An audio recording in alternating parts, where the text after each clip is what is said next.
If you're making a custom type and you're going to need it to be hashable, you're probably going to find that you're going to need to make it equatable as well. So we're going to look at how we can do that quickly on our own custom types.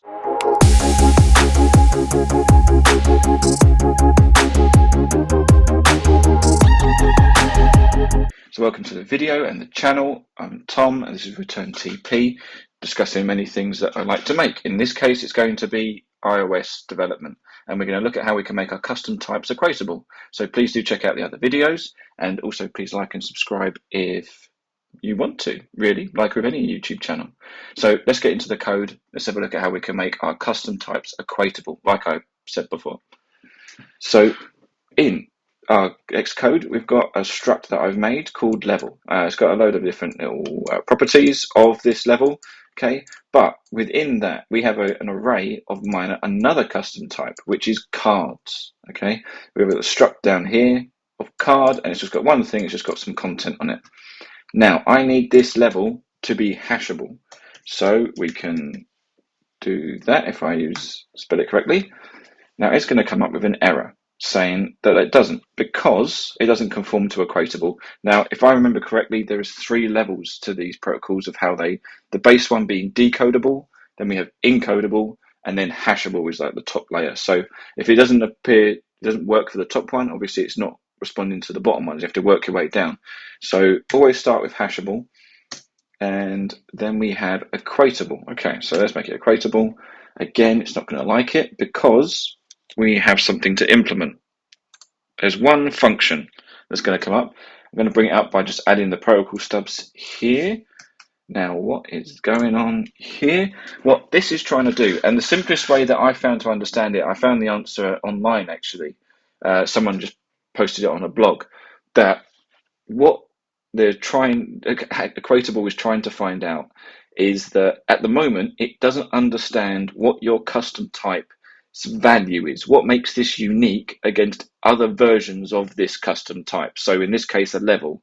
Now, if it's searching for a level at any point during your code, how can it figure out what level is what? So if it looks for a level, how can I find the correct one? What's the value that I want to use?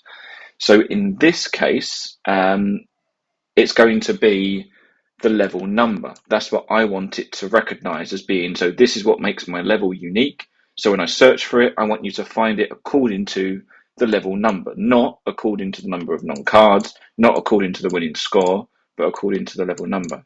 Now, for your custom types, obviously this is going to be unique, depending on how you want Xcode and your code to figure out what level is what, or what of your custom types equals each other. Okay, so how you're going to measure it. To do that, it's actually really quite simple. So you just want to return a value. So just do return.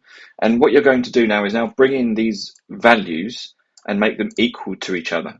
Okay, so what does make a level? So in this case, I'm going to say dart and then pick which one you want. So in this case, I want my level number, and it's going to equal